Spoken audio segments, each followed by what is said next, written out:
Cuando mi hijo David me dijo que esperaba que me muriera de hambre después de robar los 4,7 millones de dólares de la herencia de mi difunta esposa.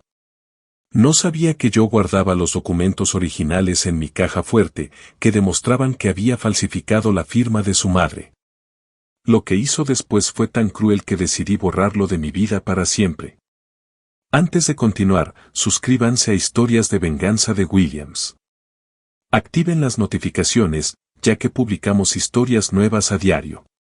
Denle a me gusta y díganos en los comentarios desde qué ciudad nos ven. Me llamo Alan Miller. Tengo 68 años y, hasta hace 6 meses, creía conocer a mi hijo David desde hacía 42 años. Creía haber criado a un hombre honorable y trabajador que respetaba los valores que su madre Emily y yo le habíamos inculcado. Estaba muy equivocada. Todo comenzó el martes 15 de marzo de 2024, exactamente 8 meses después del funeral de mi querida esposa Emily. Ese día, que cambió mi vida para siempre, David llegó a mi casa en Chicago, en nuestro elegante barrio, con una sonrisa que ahora reconozco como la de un depredador.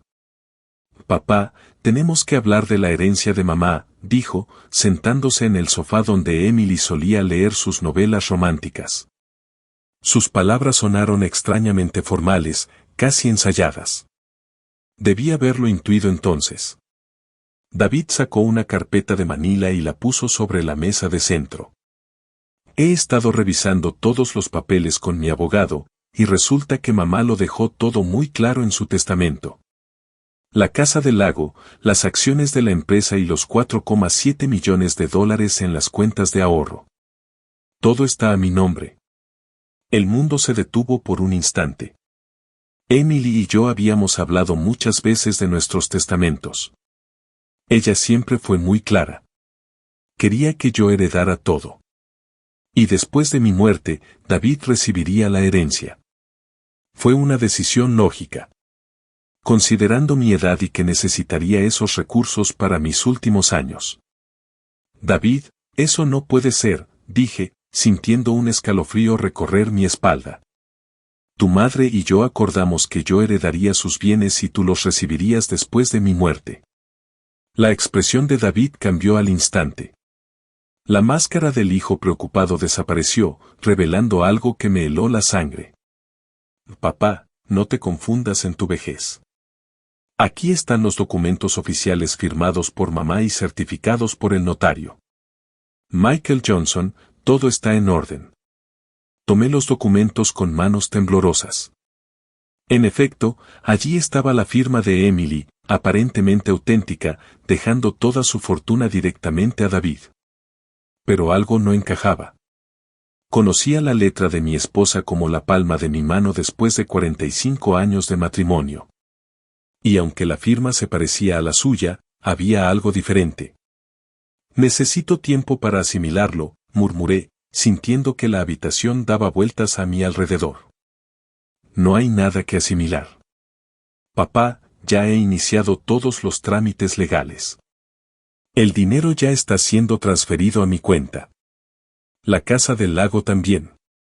David se puso de pie, alisándose la camisa con una arrogancia que jamás le había visto. Considera esto un adelanto de tu herencia. De todos modos, al final todo habría sido para mí. Fue entonces cuando dije algo que cambiaría nuestra relación para siempre. David, si esto es cierto, respetaré los deseos de tu madre. Pero si descubro algo irregular en estos documentos, las consecuencias serán graves. Mi hijo se rió. Una risa fría y calculadora que me atravesó como una daga. Consecuencias de un viejo que ni siquiera recuerda dónde dejó las llaves del coche.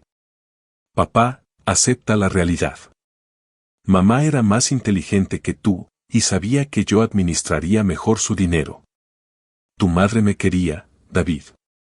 Jamás habría hecho algo así sin consultarme. ¿La querías tú? David se acercó a mí. Y por primera vez en mi vida, sentí miedo de mi propio hijo. Porque si de verdad la hubieras querido, habrías respetado sus últimos deseos en lugar de cuestionar su decisión. Esa noche, después de que David se marchara con una sonrisa triunfante, me senté en el estudio que había compartido con Emily durante tantos años. Sus fotografías me miraban desde todos los ángulos, y casi podía oír su dulce voz diciéndome, Alan, algo no va bien. En los días siguientes, David empezó a hacer cambios drásticos en su estilo de vida. De repente, tenía un nuevo BMW Serie 7. Había alquilado un apartamento de lujo en el centro y publicaba fotos en redes sociales de cenas en los restaurantes más caros de la ciudad. Cada vez que las veía, se me rompía un pedacito del corazón. No por el dinero, sino porque estaba descubriendo quién era realmente mi hijo. El viernes, 8 de abril, 3 semanas después de aquella conversación que me cambió la vida, David volvió a visitarme. Esta vez, no vino solo a informarme. Vino a humillarme. Papá, he estado pensando en tu situación, dijo, examinando las fotografías familiares como si fueran objetos de segunda mano. Creo que deberías considerar mudarte a un lugar más acorde a tu edad y a tu nueva situación económica. Esta es mi casa, David. Viví aquí con tu madre. Todos nuestros recuerdos están aquí. Los recuerdos no pagan las facturas, papá. Y considerando que ahora dependes únicamente de tu pensión, David hizo una pausa dramática, saboreando cada palabra que iba a decir. Bueno, digamos que mantener esta casa tan grande va a ser complicado. Fue en ese momento cuando algo dentro de mí se rompió. No era la tristeza que había sentido durante semanas, sino una ira fría y calculada que jamás había experimentado. ¿Sabes qué, David? Dije, levantándome lentamente del sillón. Tu madre estaría tan orgullosa de ver en qué te has convertido. Mi sarcasmo pareció divertirle. Claro que sí, después de todo. Fue ella quien decidió dejarme todo. Sí, respondí mirándolo fijamente a los ojos. Estoy segura de que eso es justo lo que ella habría querido. Esa noche, mientras David celebraba su herencia en un club nocturno del centro, tomé una decisión que cambiaría nuestras vidas para siempre. Fui a mi estudio y abrí la caja fuerte que Emily y yo habíamos instalado años atrás. Dentro, cuidadosamente organizados y protegidos, estaban todos nuestros documentos más importantes, títulos de propiedad, testamentos originales, pólizas de seguro y actas de matrimonio y nacimiento. Tomé el testamento original de Emily, fechado y firmado solo 6 meses antes de su muerte, y lo comparé con los documentos que David me había mostrado. La diferencia era sutil, pero innegable para alguien que había visto la firma de Emily miles de veces, la inclinación de ciertas letras, la presión de la pluma. Pequeños detalles que solo un marido de 45 años notaría. David había falsificado la firma de su difunta madre para robarme la herencia. En ese momento, con la prueba irrefutable en mis manos, supe que la guerra había comenzado, y mi hijo no tenía ni idea de lo que se avecinaba. Durante los 3 días siguientes, me sumergí en una investigación meticulosa que habría impresionado incluso a Emily, quien siempre admiró mi atención al detalle. Extendí todos los documentos sobre la mesa del comedor, el testamento falsificado de David a un lado y los originales al otro. La diferencia era devastadora una vez que se sabía qué buscar. En el testamento auténtico que Emily había firmado el 22 de septiembre de 2023, apenas 2 meses antes de que le diagnosticaran cáncer de páncreas, su letra mostraba la firmeza de siempre. La E de Emily conservaba su característica inclinación hacia la derecha, y la M de Miller terminaba con ese pequeño adorno que había desarrollado desde niña en la falsificación de David. Esos detalles habían sido imitados, pero no a la perfección. La presión de la pluma era inconsistente, como si alguien hubiera repasado lentamente cada letra, intentando copiar un modelo. Aún más revelador, Emily siempre fechaba sus documentos importantes escribiendo el mes completo, septiembre, sin abreviar. El documento falso decía septiembre de 2023. Pero la prueba más concluyente llegó cuando revisé los registros bancarios que guardaba en mi archivador personal. Emily había fallecido el 14 de noviembre de 2023. El supuesto testamento que David me mostró tenía fecha del 5 de diciembre de 2023. Mi hijo había falsificado un documento con fecha 3 semanas después del fallecimiento de su madre. Aquella revelación me impactó profundamente. No solo había falsificado la firma, sino que había inventado una fecha imposible, contando con mi dolor para impedirme comprobar los detalles. Durante 42 años, subestimé la capacidad de manipulación de mi propio hijo.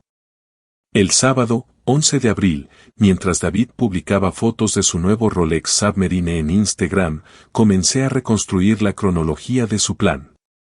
Repasé cada conversación que habíamos tenido durante los últimos meses de vida de Emily, cada visita al hospital, cada momento que había estado a solas con los documentos familiares. Recordaba vívidamente el día en que Emily entró en coma. 8 de noviembre. David insistió en quedarse en el hospital esa noche mientras yo descansaba en casa.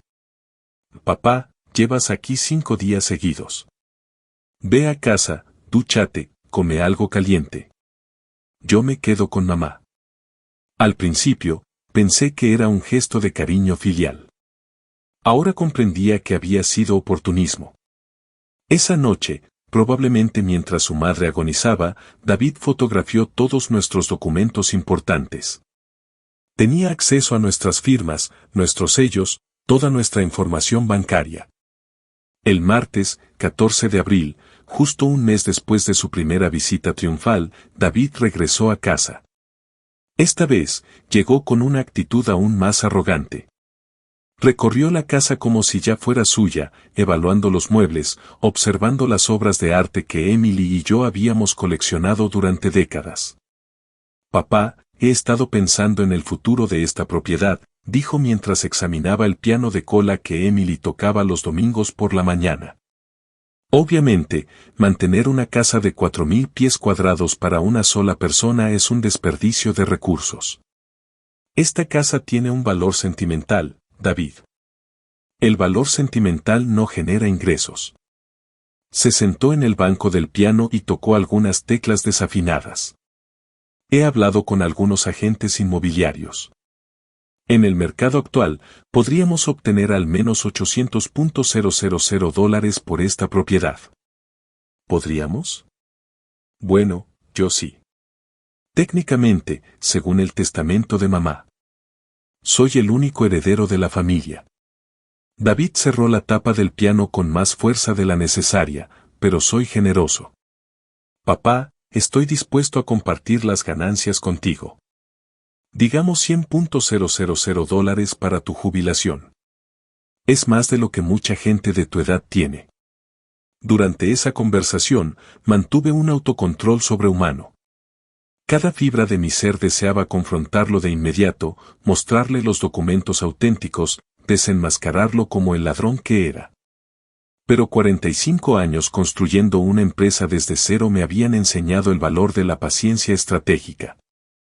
Es una propuesta interesante, respondí con calma. Déjame pensarlo. No hay mucho que pensar, papá. Los números son claros. David se levantó y caminó hacia la ventana que daba al jardín donde Emily cultivaba sus rosas.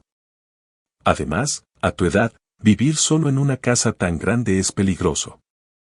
Una caída, un problema cardíaco, y podrías estar allí días sin que nadie se diera cuenta. Sus palabras sonaron como una amenaza velada. No solo estaba calculando mi dinero, sino también mi vulnerabilidad física. Esa noche, después de que se fue, llamé al notario, Michael Johnson, quien había gestionado nuestros asuntos legales durante más de 20 años. Michael conocía a Emily desde antes de nuestra boda. Su padre había sido el notario de la familia Miller durante décadas. Alan, me alegra saber de ti, dijo Michael con esa voz cálida que siempre me tranquilizaba. ¿Cómo estás desde lo de Emily? Michael, necesito hacerte una pregunta muy concreta sobre el testamento de Emily. Hubo una breve pausa. Claro. ¿Hay algún problema con la documentación? David me ha enseñado un testamento donde supuestamente Emily le deja toda su herencia directamente a él. Fechado en diciembre de 2012. El silencio se prolongó tanto que pensé que la llamada se había cortado. Finalmente, Michael habló. Su voz era una mezcla de confusión y preocupación. Alan, eso es imposible. El último testamento que Emily firmó en mi oficina fue en septiembre de 2023. Y en ese documento, usted es el único beneficiario de todos sus bienes. Emily fue muy clara en ese punto. ¿Está absolutamente seguro de que tengo los originales en mi caja fuerte? Junto con las grabaciones de video de la firma, Emily insistió en que todo quedara exhaustivamente documentado debido a su diagnóstico. Quería asegurarse de que no hubiera ambigüedades legales.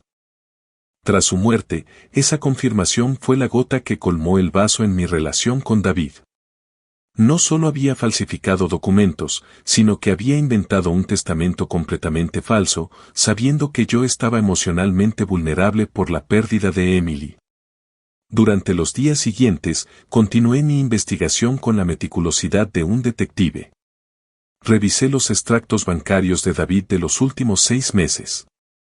Tuve acceso a documentos porque fui aval de su primer apartamento años atrás.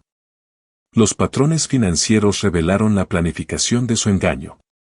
En noviembre, inmediatamente después de la muerte de Emily, David contactó con varios bufetes de abogados especializados en derecho sucesorio. En diciembre, realizó pagos a un especialista en documentos cuyo nombre me sonaba de algunos escándalos en la prensa. En enero de 2024, David comenzó a liquidar pequeñas inversiones propias, como si se preparara para una gran entrada de dinero. En febrero, consultó con asesores financieros sobre cómo gestionar una importante herencia que iba a recibir. Todo había sido premeditado, calculado, ejecutado con una frialdad que me resultaba imposible asociar con el niño al que había criado, el joven al que había consolado cuando se rompió la pierna a los 12 años. El hombre que había llorado en mis brazos el día que Emily recibió su diagnóstico. El domingo, 20 de abril, mientras organizaba todas las pruebas en carpetas separadas, recibí una llamada que casi me provoca un infarto. Papá, la voz de David sonaba distorsionada, probablemente por el alcohol. Necesito que sepas algo importante. ¿Qué pasa, David? Estoy en el casino del centro y acabo de perder $120,000 en una sola noche. Se me paró el corazón. ¿Qué dijiste? Tranquilo, papá. Tengo más de 4 millones. $120,000 son calderilla. Su risa sonó histérica, incontrolable. ¿Sabes lo mejor? Estoy jugando con el dinero que me dejó mamá. Siempre me decía que tuviera cuidado con el dinero. Pero ahora que es mío, puedo hacer lo que quiera. David, por favor, vuelve a casa. Podemos hablar de esto. ¿Hablar de qué? De cómo mamá me prefería a ti. De cómo por fin reconoció quién era más capaz de administrar la fortuna familiar. Su voz se volvió cruel, venenosa. Papá, acepta la realidad.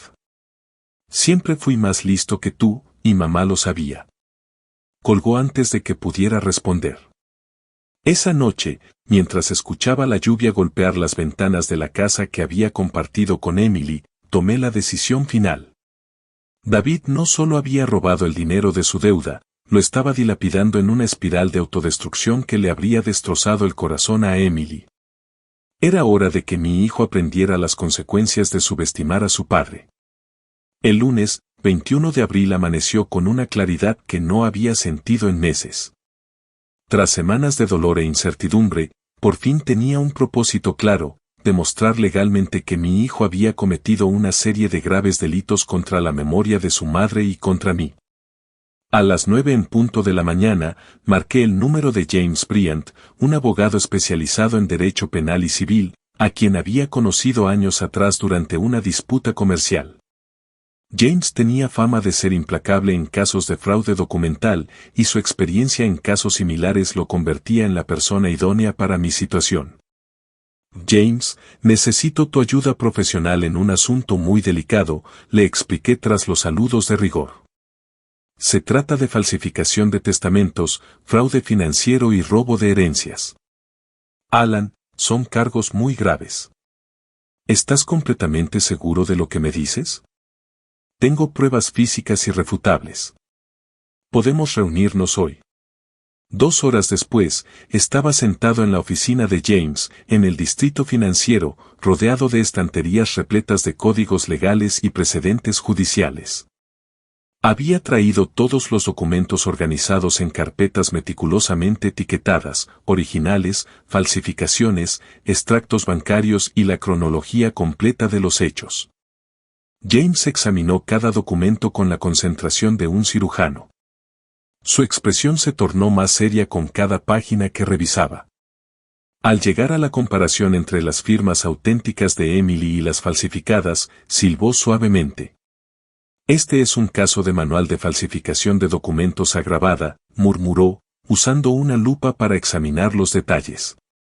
La diferencia en la presión del trazo es evidente incluso sin un análisis forense profesional. ¿Cuáles son nuestras opciones legales? Múltiples frentes de ataque. James se reclinó en su silla y comenzó a enumerarlos con los dedos. Falsificación de documento público, que conlleva una pena de prisión de entre 6 meses y 3 años.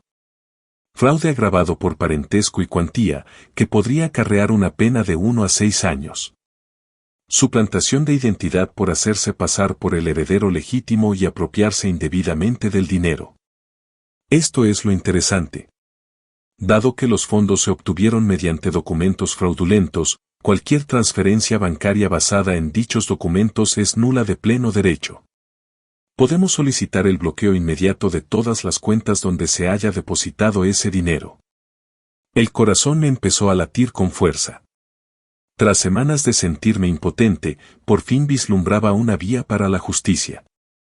Necesitaremos un perito calígrafo oficial, continuó James. Conozco al mejor perito forense del país para este tipo de análisis. Se llama Edward Vance y ha testificado en casos de gran repercusión durante los últimos 15 años. ¿Cuánto durará todo el proceso? Para obtener las medidas cautelares de congelación de activos, puedo presentar la demanda mañana por la mañana. Los tribunales de Chicago son eficientes en casos de fraude financiero familiar.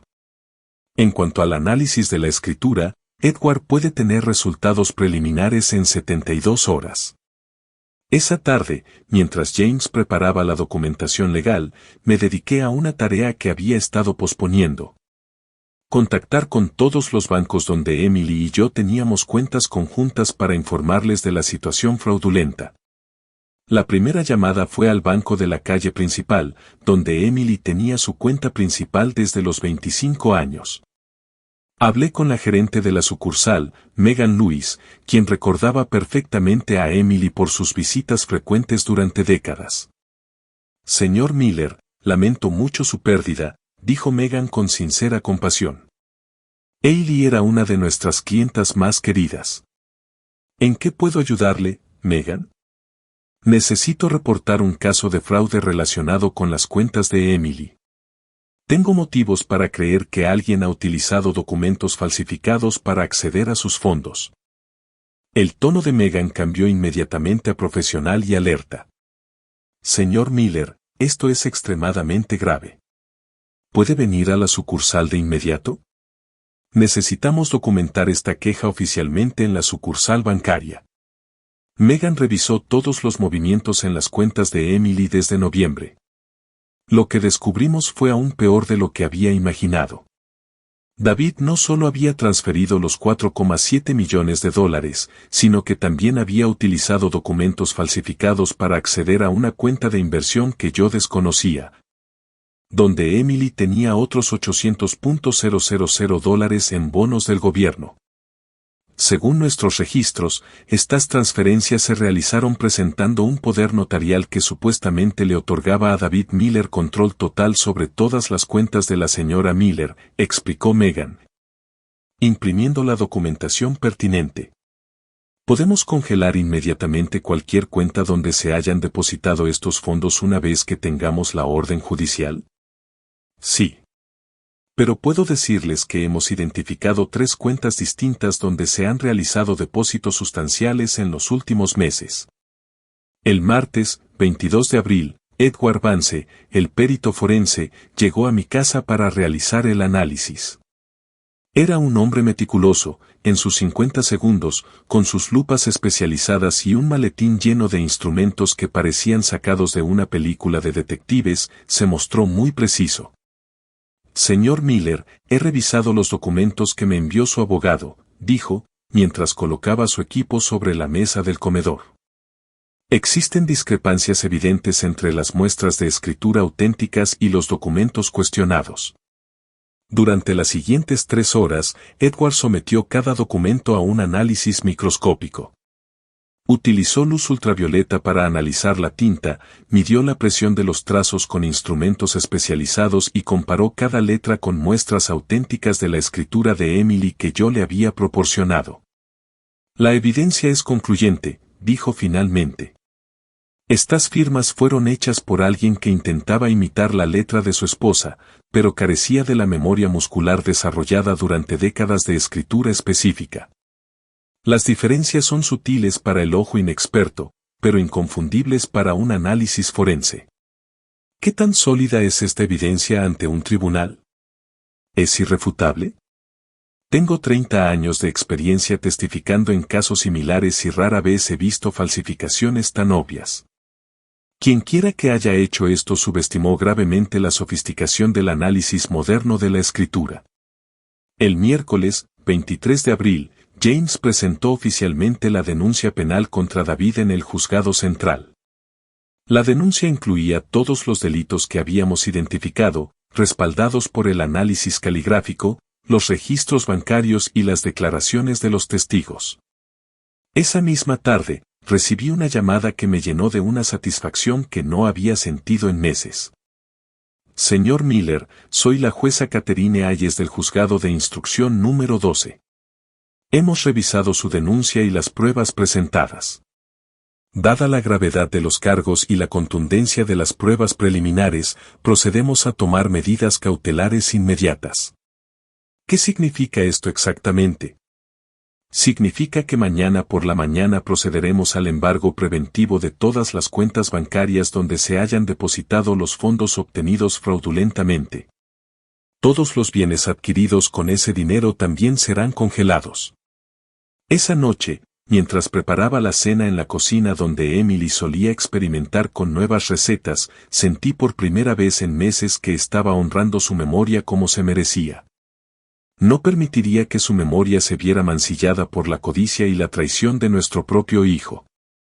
El jueves, 24 de abril a las 8 de la mañana, agentes judiciales se presentaron simultáneamente en 3 lugares, el lujoso apartamento que David había alquilado, el concesionario de BMW donde estaba aparcado su nuevo vehículo y las oficinas del Main Street Bank, donde tenía sus cuentas principales.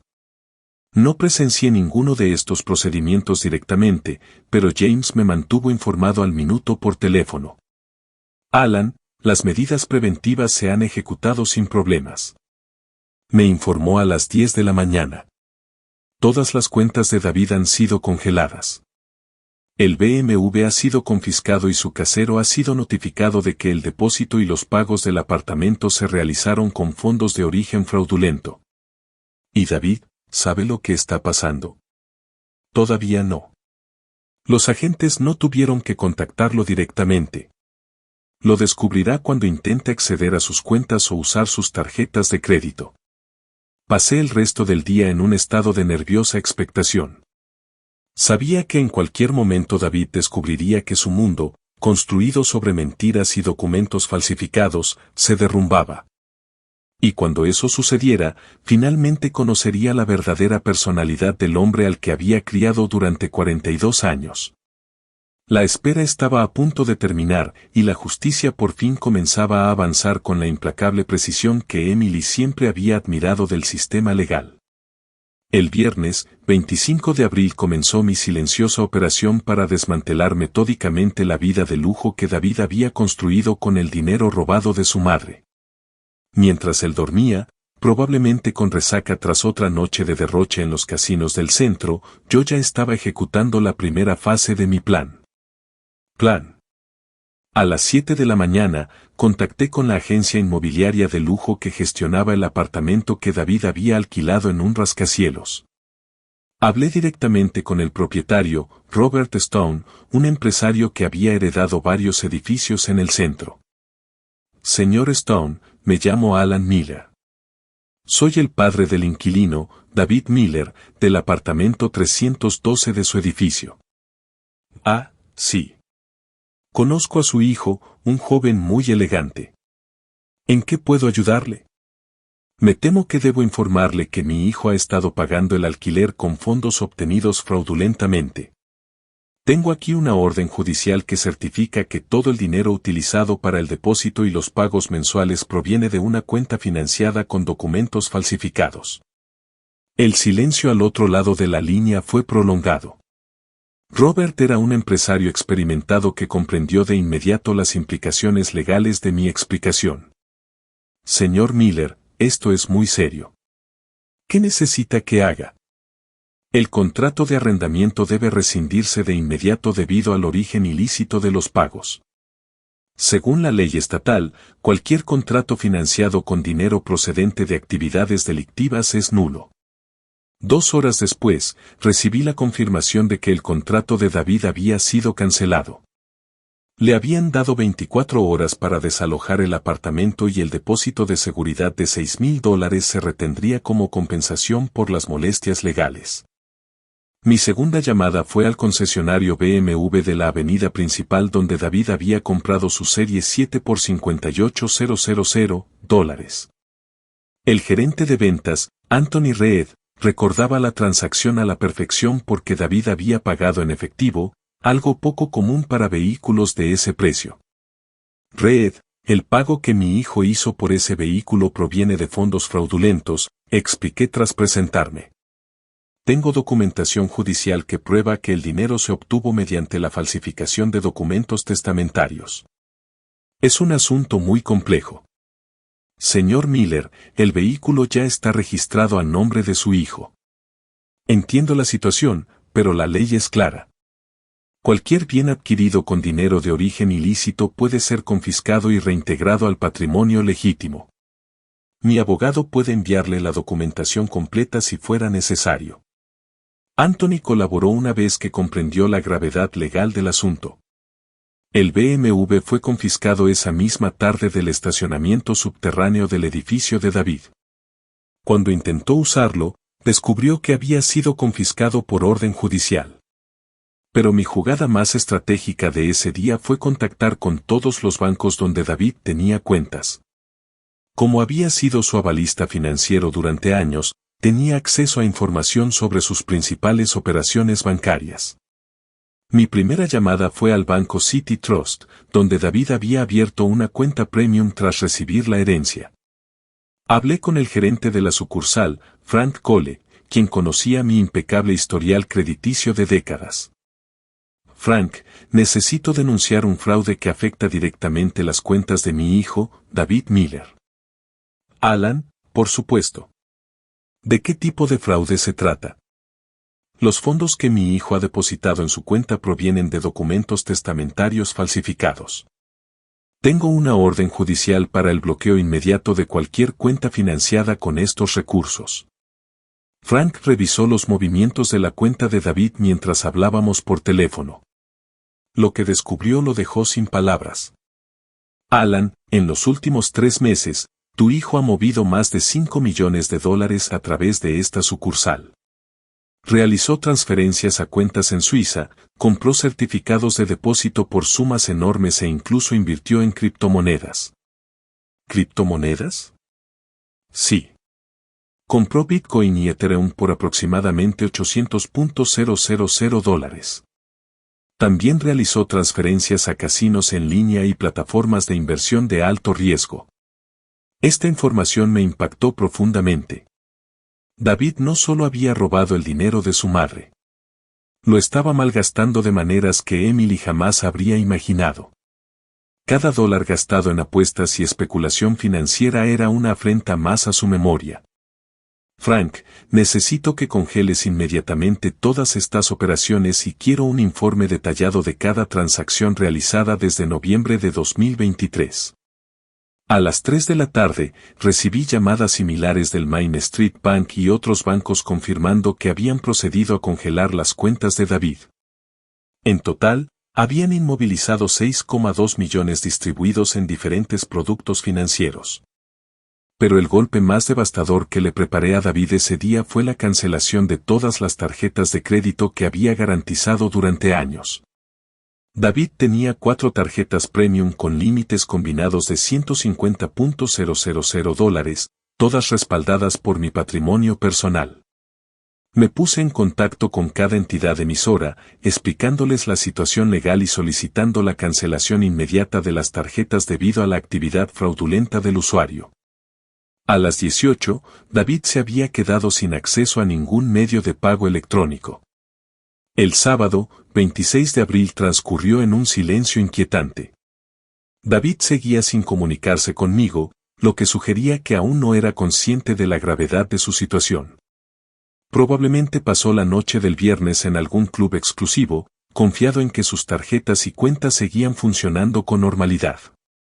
Dediqué ese día a preparar la fase final de mi estrategia, la eliminación completa de David de todos mis testamentos y pólizas de seguro. Esto requirió una revisión exhaustiva de todos los documentos donde figuraba como beneficiario. En mi testamento principal, redactado en 2020, nombraba a David heredero universal de todos mis bienes tras mi fallecimiento. También era beneficiario de mi póliza de seguro de vida por valor de $900,000 y tenía derecho a mi plan de pensiones de empresa, acumulado durante 40 años de trabajo. Me puse en contacto con mi notario de confianza, Patrick Sims, para concertar una cita urgente para el lunes siguiente. Patrick conocía a Emily desde hacía años y comprendería perfectamente mis motivaciones para estos cambios tan drásticos. El domingo, 27 de abril, mientras asistía a la misa dominical en la Catedral de St. James, donde Emily y yo nos habíamos casado, reflexioné sobre lo que había logrado en tan solo 3 días de trabajo silencioso. David pronto descubriría que el contrato de alquiler de su lujoso apartamento había sido cancelado, su BMW confiscado, sus cuentas bancarias congeladas y sus tarjetas de crédito canceladas. Y lo que es más importante, descubriría que todo esto había sucedido porque yo había descubierto su fraude y había emprendido acciones legales decisivas. Esa tarde, recibí una llamada de James con noticias que me aceleraron el pulso. Alan, tengo información importante. David intentó acceder a su cuenta principal en la ciudad esta mañana usando la aplicación móvil. El sistema le mostró un mensaje: cuenta restringida temporalmente por orden judicial. ¿Intentó contactar con el banco? Sí, pero era domingo y las oficinas estaban cerradas.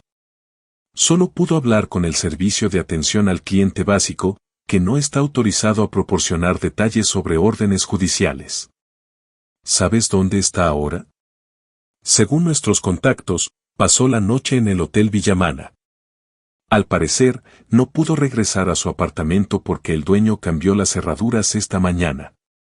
La imagen de David durmiendo en un hotel de lujo, sin saber que al día siguiente despertaría en un mundo completamente distinto, me produjo una mezcla de satisfacción y tristeza. Durante 42 años, había sido mi hijo. Ahora, se había convertido en un estafador que le había robado a su propia madre muerta. El lunes, 28 de abril sería el día en que David finalmente comprendería las consecuencias de subestimar a su padre. Y yo estaría preparado para cada una de sus llamadas desesperadas, cada uno de sus intentos de manipulación, cada una de sus súplicas de perdón. La justicia avanzaba lentamente, pero con una precisión implacable que Emily habría admirado. Y lo mejor de todo era que David seguía sin darse cuenta de que la guerra había comenzado y que ya la estaba perdiendo. El lunes, 28 de abril, a las 9 en punto de la mañana, llegué a la oficina notarial de Patrick Sims en el distrito de City Park.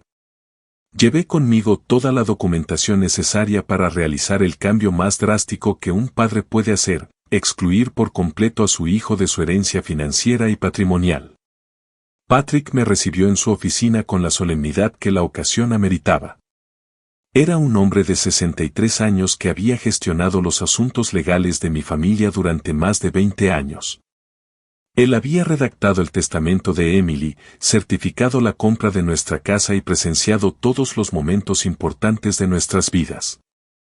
Alan, he revisado la documentación que me enviaste sobre la situación con David, dijo, ordenando los papeles sobre su escritorio de caoba.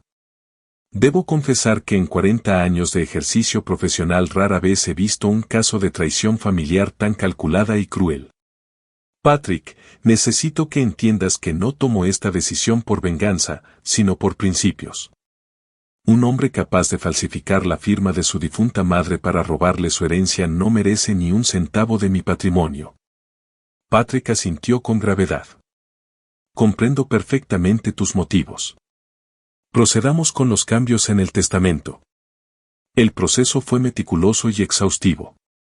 Primero, revisamos mi testamento actual línea por línea, identificando cada mención de David como beneficiario. Fue desalentador ver cuántas veces había incluido cláusulas especiales para asegurar su bienestar futuro.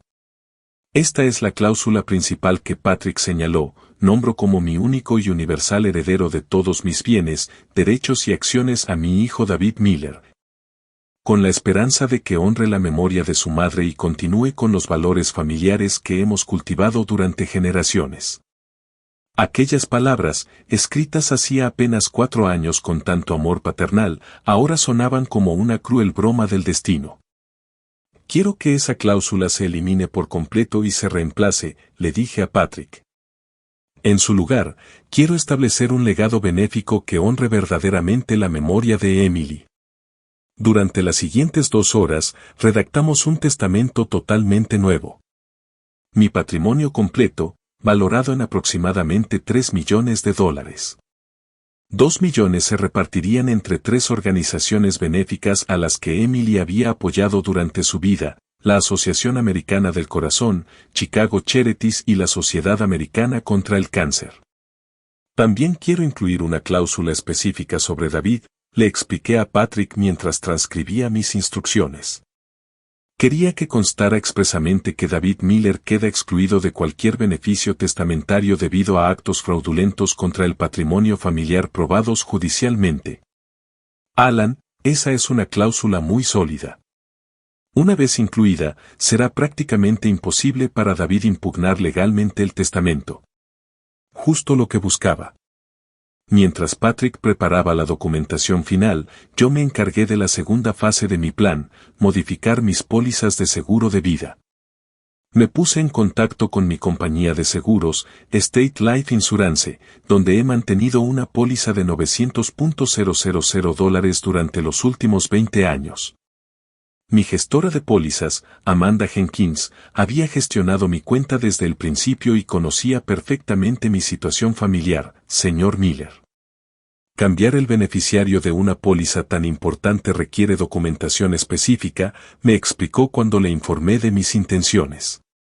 ¿Está completamente segura de que quiere eliminar a su hijo como único beneficiario? Amanda, estoy más segura de esto que de cualquier otra decisión que haya tomado. Quiero que el beneficiario sea la Fundación Emily Miller para la Investigación del Cáncer, una fundación que lleva el nombre de su esposa. Una fundación que estableceré esta semana precisamente para canalizar estos recursos a la lucha contra la enfermedad que se llevó a Emily. Es la forma más apropiada de honrar su memoria. El proceso de cambio de beneficiario se completó en 40 minutos. David pasó de recibir $900,000 tras mi muerte a no recibir absolutamente nada. Y lo mejor de todo es que no tenía forma de saberlo hasta que fue demasiado tarde para revertirlo. A las 2 de la tarde. Fui al banco para modificar mi plan de pensiones de la empresa. Tras más de 40 años de trabajo, había acumulado un fondo de pensiones valorado en $600,000, dinero que originalmente estaba destinado a complementar la herencia de David. El asesor financiero, Thomas Bell, revisó conmigo todas las opciones disponibles para cambiar el destino de esos fondos.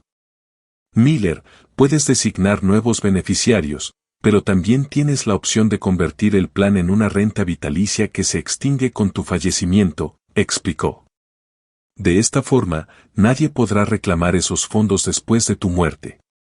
La segunda opción suena perfecta. No quiero que ni un solo dólar de mi trabajo durante 4 décadas termine en manos de alguien que no lo merezca. Mientras terminábamos el papeleo, recibí la primera señal de que David empezaba a darse cuenta de su situación. Mi teléfono vibró con un mensaje de texto que me heló la sangre. Papá, algo raro está pasando con mis cuentas bancarias. ¿Podemos hablar? No respondí de inmediato.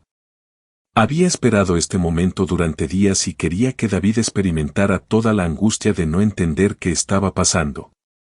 Después de lo que me hizo, merecía sentir al menos una parte de la angustia que yo sufrí al descubrir su traición. A las 4 de la tarde, terminé el último cambio importante de mi plan, la modificación de los poderes notariales. Durante años, David había tenido facultades limitadas para actuar en mi nombre en ciertos asuntos financieros. Una precaución que Emily y yo habíamos tomado pensando en mi vejez. De vuelta en la notaría de Patrick, revocamos formalmente todos los poderes que David tenía sobre mis asuntos. Y lo que es más importante, otorgamos nuevos poderes a James Bryant, mi abogado, quien tendría plena autoridad para gestionar mis asuntos si alguna vez quedara incapacitado. David ya no tiene ninguna autoridad legal sobre su patrimonio. Tras completar toda la documentación, Patrick confirmó que si intentaba usar algún documento anterior, estaría cometiendo otro delito de usurpación. Al salir de la notaría al atardecer, llevaba conmigo copias de todos los documentos que, en tan solo 8 horas, habían transformado radicalmente el futuro financiero de David.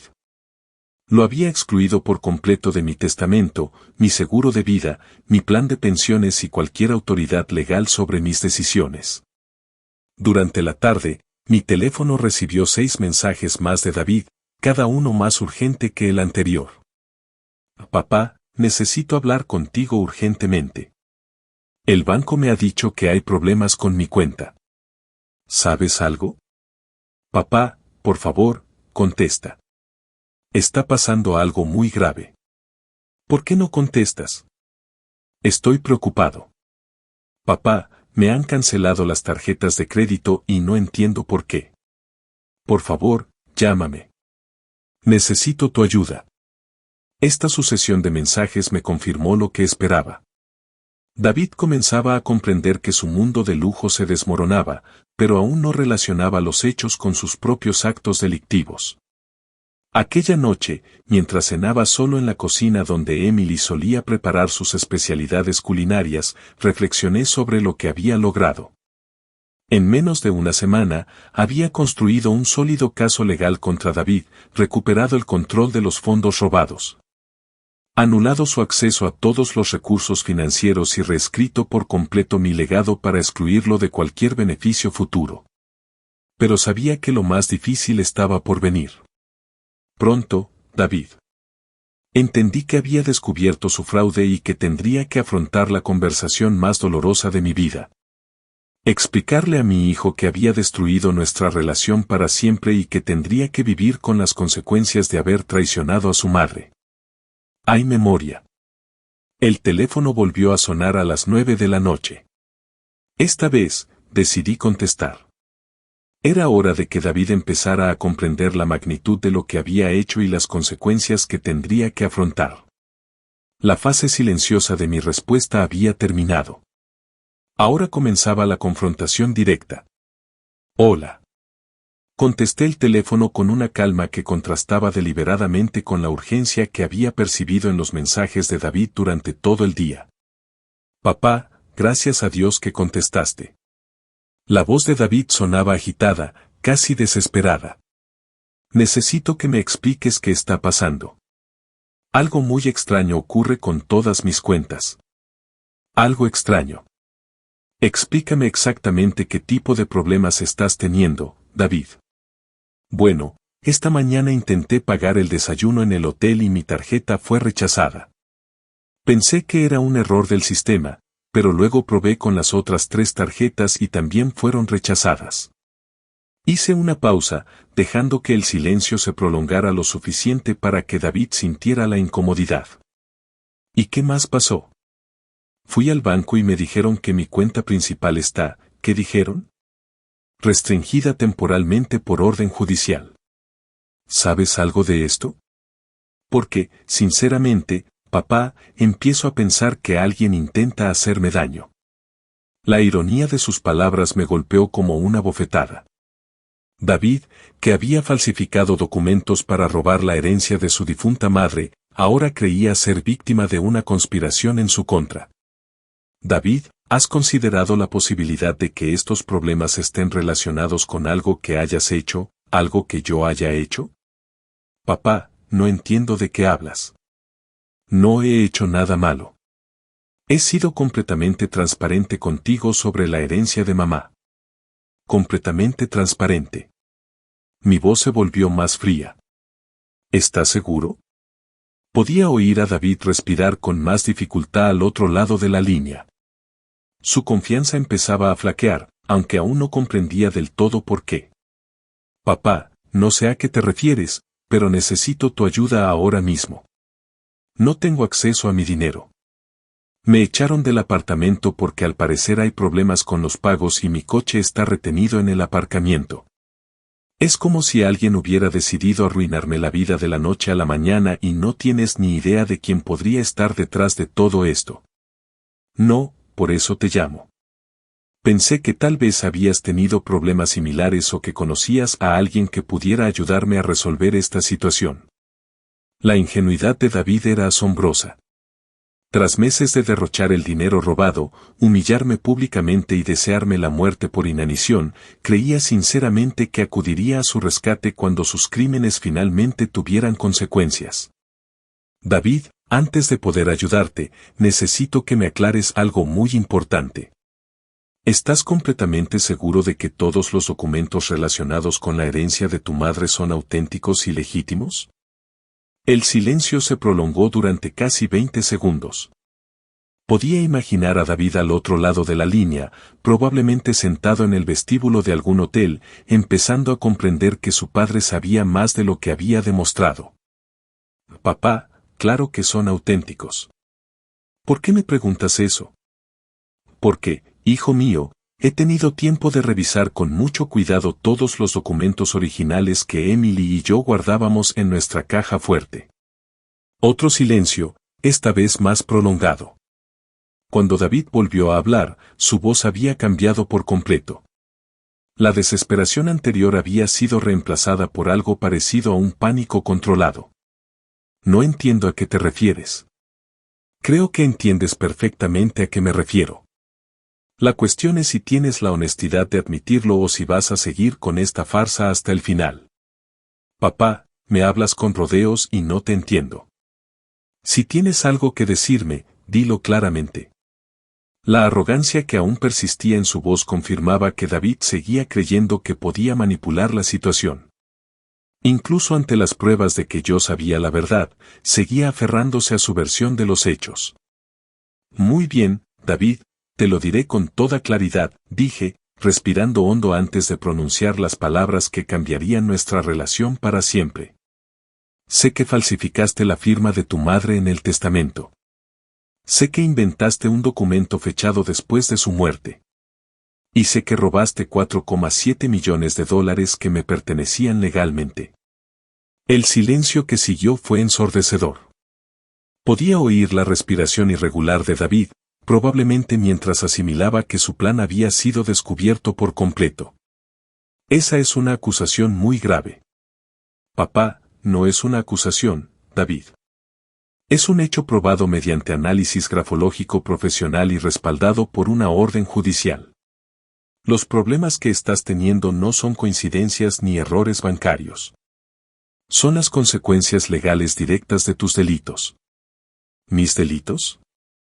La voz de David se elevó un tono. ¿Estás loco? No he cometido ningún delito. El testamento de mamá es completamente legítimo. El testamento que me mostraste está fechado el 5 de diciembre de 2023.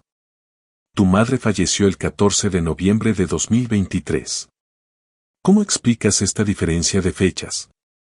El silencio se prolongó tanto que pensé que había colgado. Cuando por fin habló, David adoptó un tono completamente distinto, agresivo y amenazante. Mira, papá, no sé a qué juegas, pero esto ya es demasiado. Quizá me equivoqué un poco con las fechas, pero eso no cambia lo fundamental. Mamá quería que yo heredara su dinero. Un pequeño error, David. Falsificar un testamento es un delito grave que conlleva años de cárcel. Cárcel. Su voz se quebró un poco. Papá, esto es ridículo. Soy tu hijo. No vas a meterme en la cárcel por un malentendido familiar. Ya no eres mi hijo.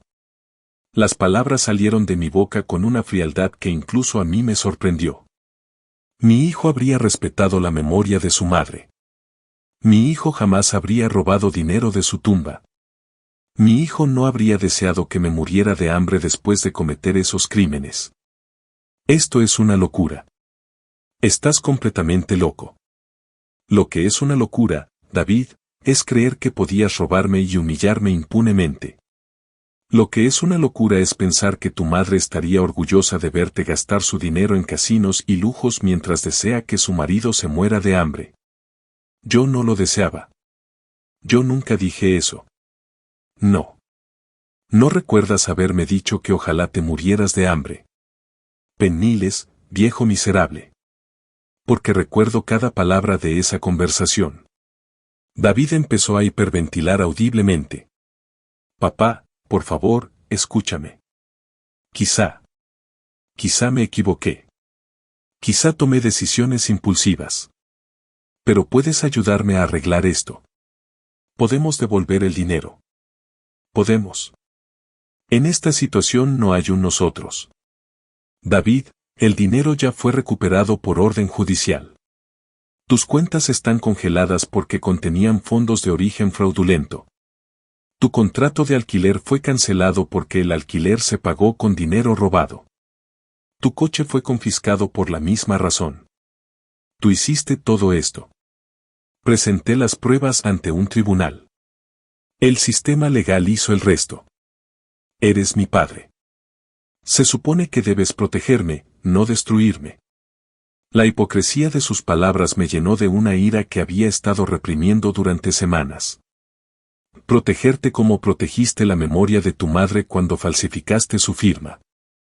Como cuando me protegiste deseando mi muerte después de robarme. Papá, por favor. Sé que cometí errores. Pero podemos arreglar esto. Soy tu único hijo. Tú no puedes hacerme esto. Yo sí puedo, y ya lo hice. Y hay algo más que debes saber. Hice una pausa, preparándome para el golpe final de esta conversación. También te he eliminado por completo de mi testamento, de mi seguro de vida y de mi plan de pensiones. Cuando muera, no recibirás ni un solo dólar de mi herencia. El grito que soltó David fue el de un animal primitivo. Era el sonido de un hombre que por fin comprendía que lo había perdido todo por su propia avaricia y crueldad. No puedes hacerme esto. Soy tu hijo. Tengo derechos. Tú tenías derechos. Los perdiste cuando decidiste traicionar a tu familia, tanto a los muertos como a los vivos. La llamada terminó abruptamente cuando David colgó, probablemente incapaz de asimilar la magnitud de las consecuencias que enfrentaba. Pero yo sabía que esto era solo el principio.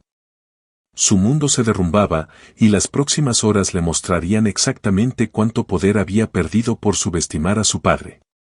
Las siguientes 24 horas fueron un torbellino de llamadas desesperadas que documentaban la completa desintegración del mundo artificial que David había construido con el dinero robado de su madre. Mi teléfono empezó a sonar a las 6 de la mañana del martes, 29 de abril y no paró de sonar obsesivamente durante horas. Papá, por favor, recapacita, suplicó David en la primera llamada del día. Su voz sonaba como si hubiera pasado la noche llorando. No puedes arruinarle la vida a tu único hijo por un malentendido. No hay ningún malentendido, David. Hay documentos falsificados y dinero robado. Hay un hijo que deseó la muerte de su padre después de cometer esos crímenes. Estoy en la calle. ¿Entiendes? Me echaron del hotel porque me rechazaron la tarjeta de crédito. Dormí en un banco del parque. La imagen de David, quien apenas una semana antes había publicado fotos cenando en restaurantes de $500 por persona y durmiendo a la intemperie, debería haberme inspirado compasión paternal. En cambio, solo sentí una fría satisfacción al ver que por fin se hacía justicia. Deberías haber considerado las consecuencias antes de falsificar la firma de tu madre muerta. La segunda llamada llegó a las 8 de la mañana. Esta vez, David había adoptado una estrategia diferente. Intimidación. Papá, contraté a un abogado. Me dijo que lo que hiciste es ilegal. No se pueden congelar las cuentas de una herencia legítima sin un proceso judicial completo. Ah, sí. ¿Y cómo le pagaste al abogado si tienes todas las cuentas congeladas? Un silencio elocuente siguió a mi pregunta. David claramente no había pensado en esa contradicción lógica. Que eso no importa. Lo importante es que vas a enfrentar consecuencias legales por esto, David. El único que va a enfrentar consecuencias legales eres tú por falsificación de documentos, fraude agravado y robo de herencia. Mi abogado estima una pena de entre 3 y 6 años de prisión.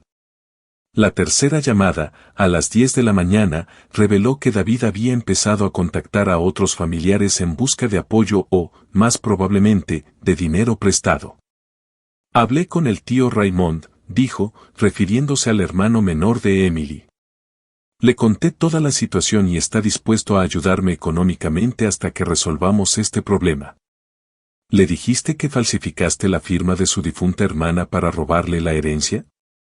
Le expliqué que hubo un malentendido con unos documentos y que estás reaccionando de forma exagerada por el dolor. La manipulación de David no tenía límites. Aún en su desesperación, intentaba controlar la narrativa, presentándome como un anciano confundido por el dolor en lugar del padre traicionado que realmente fui. David Raymond ya sabe la verdad. Le envié copias de todas las pruebas forenses anoche. Otro silencio, seguido de una explosión de ira que reveló la verdadera personalidad de mi hijo. Eres hijo de... ¿Cómo puedes hacerle esto a tu propia sangre? Mamá se avergonzaría de ti. Tu madre se avergonzaría del ladrón en que te has convertido. La cuarta llamada llegó al mediodía, y esta vez David sonaba completamente desesperado. Papá, no he comido desde ayer. No tengo ni un centavo. Por favor, dame algo de dinero para sobrevivir mientras solucionamos esto. ¿Dónde están los $800,000 que gastaste en criptomonedas? ¿Dónde están los $500,000 que perdiste en casinos? ¿Dónde está el dinero que derrochaste en lujos mientras planeabas mi muerte por inanición? Eso era diferente. Era mi dinero. Era el dinero de tu difunta madre, que robaste falsificando su firma. Las llamadas se hicieron más frecuentes durante la tarde, a las 2, a las 3, a las 4, cada una más desesperada que la anterior. Cada una revelando con mayor claridad la personalidad manipuladora que David había estado ocultando durante años. En la llamada de las 5 de la tarde, cambió de estrategia de nuevo, intentando apelar a la memoria de Emily. Papá, mamá no habría querido esto. Ella habría querido que fuéramos una familia unida, sobre todo después de su muerte. Tu madre tampoco habría querido que falsificara su firma para robarme. Pero eso no te detuvo. Mamá me quería. Sabía que yo era más capaz de administrar el dinero que tú. Si te quería tanto, ¿por qué el testamento te excluye por completo hasta después de mi muerte? La sexta llamada de la tarde se vio interrumpida por un suceso que aceleró drásticamente la situación. La policía contactó a David para un interrogatorio oficial sobre los cargos de falsificación de documentos. Papá, vinieron 2 policías a buscarme. Me dijeron que tengo que presentarme mañana en la comisaría para declarar sobre los cargos penales. ¿Hiciste esto? Presenté las pruebas ante el juez. La fiscalía decidió presentar cargos basándose en las pruebas. No puedes mandar a tu propio hijo a la cárcel. No te voy a mandar a la cárcel, David. Tus propios actos delictivos son los que tienen consecuencias legales. La 7ª llamada, a las 8 de la noche, fue la más desgarradora de todas. David había empezado a llorar desconsoladamente. Papá, lo siento mucho. Sé que me equivoqué. Sé que tomé decisiones terribles, pero soy tu hijo, tu único hijo. No puedes abandonarme así. Por primera vez en días, sentí una punzada de dolor paternal. Oír llorar a David me recordó al niño al que consolaba durante sus pesadillas, al adolescente al que abrazaba tras sus decepciones amorosas. Pero entonces recordé las palabras que me había dicho hacía apenas unas semanas: ojalá te mueras de hambre. Peniles, viejo miserable. David, tuviste la oportunidad de ser mi hijo. La perdiste cuando decidiste robarle a tu madre muerta y desear mi muerte. Nunca quise que murieras. Estaba furioso. Estaba confundido. La gente dice cosas terribles cuando está enfadada. La gente decente no le desea la muerte a sus padres, por mucho que se enfaden. Las llamadas continuaron toda la noche, a las 10, a las 11, a medianoche, a la 1 de la madrugada. Cada llamada era más histérica que la anterior. Cada una documentaba la completa desintegración psicológica de un hombre que finalmente comprendió que lo había perdido todo por su propia avaricia. En algún momento de la madrugada, comencé a contar las llamadas. Para las 6 de la mañana del miércoles, 30 de abril, David me había llamado exactamente 247 veces en 24 horas. 247 por favor, pidiendo perdón de un hombre que había pasado de ser millonario por dinero robado a vivir en la calle en menos de una semana. La última llamada de esa maratón de desesperación llegó a las 6:15 de la mañana. David sonaba completamente derrotado. Su voz era apenas un susurro. Papá, ya no puedo más. No me quedan fuerzas para luchar. Has ganado. Esto nunca se trató de ganar o perder, David. Se trató de justicia y consecuencias. ¿Qué va a pasar conmigo ahora? Vas a afrontar las consecuencias legales de tus delitos. Vas a aprender a vivir sin el dinero que robaste.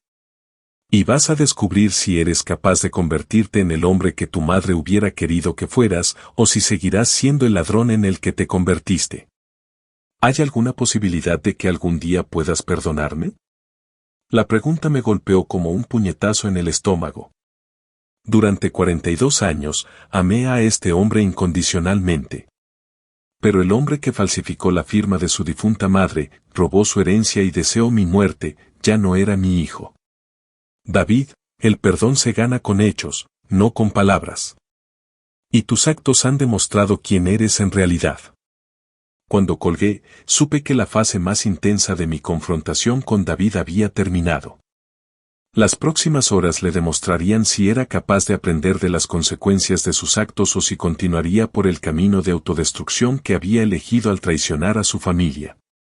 24 y 7 peticiones de perdón no pudieron borrar las crueles palabras que había pronunciado, ni los crímenes que había cometido. Pero tal vez podrían ser el comienzo de una verdadera transformación que honrara la memoria de Emily. Solo el tiempo lo diría.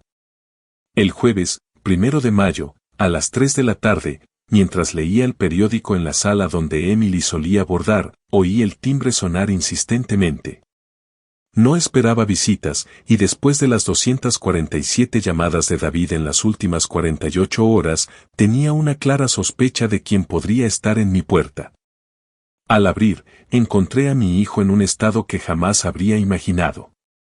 David, que siempre había sido muy cuidadoso con su apariencia, estaba desaliñado, sin afeitar y con la misma ropa arrugada que probablemente llevaba puesta desde hacía días. Tenía los ojos hinchados y rojos, clara evidencia de horas de llanto y falta de sueño. Papá, murmuró con la voz quebrada, en un contraste dramático con la arrogancia que había mostrado apenas una semana antes. Por favor, déjame entrar. Necesitamos hablar.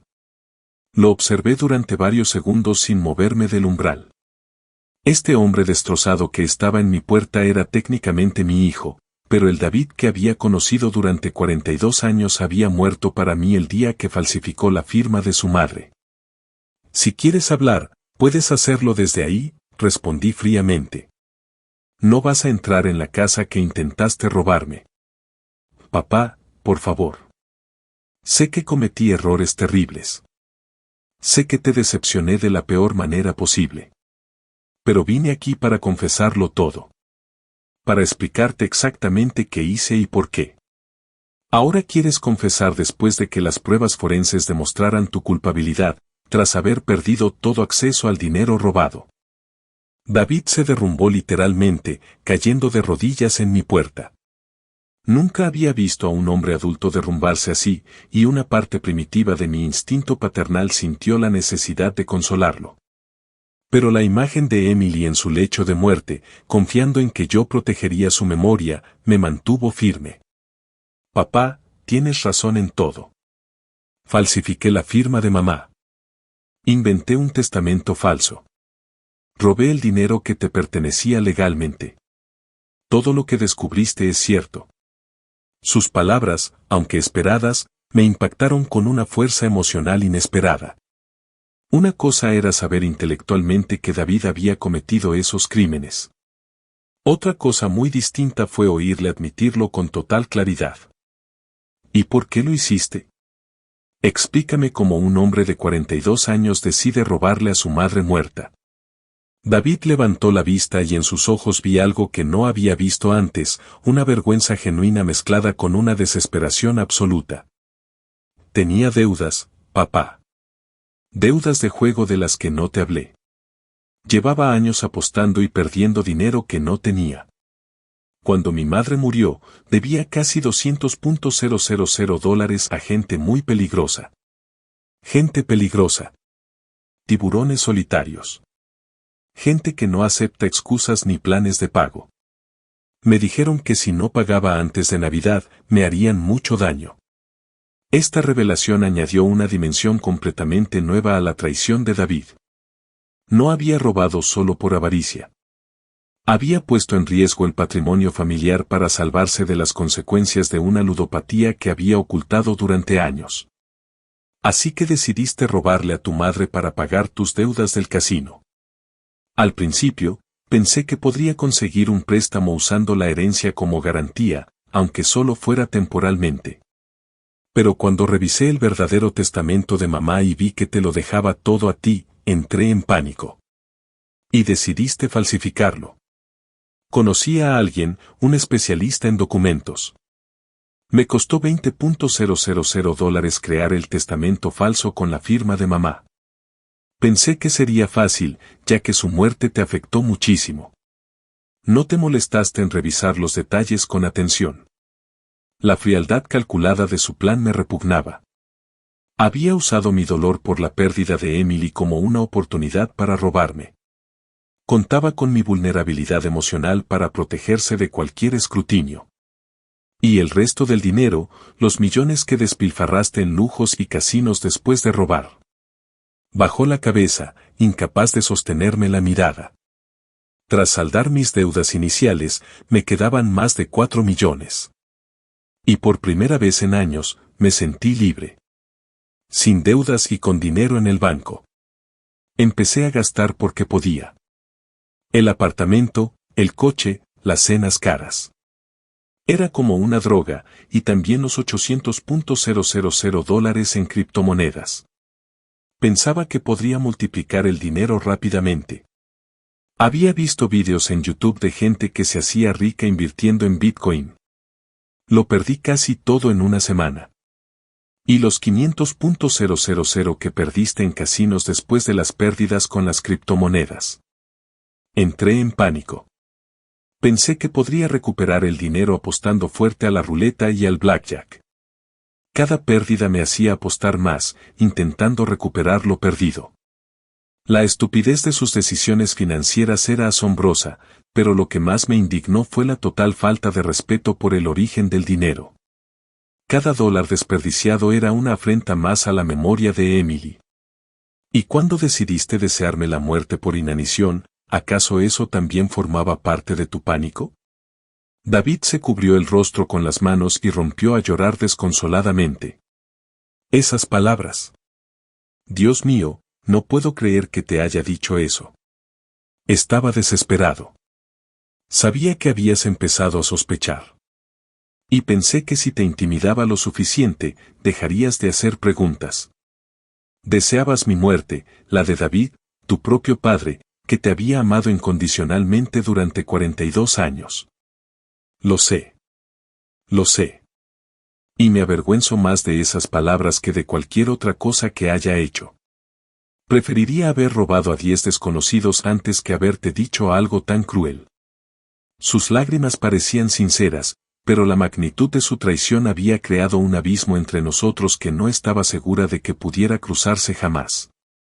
David, ¿entiendes que lo que hiciste no fue solo robarme dinero?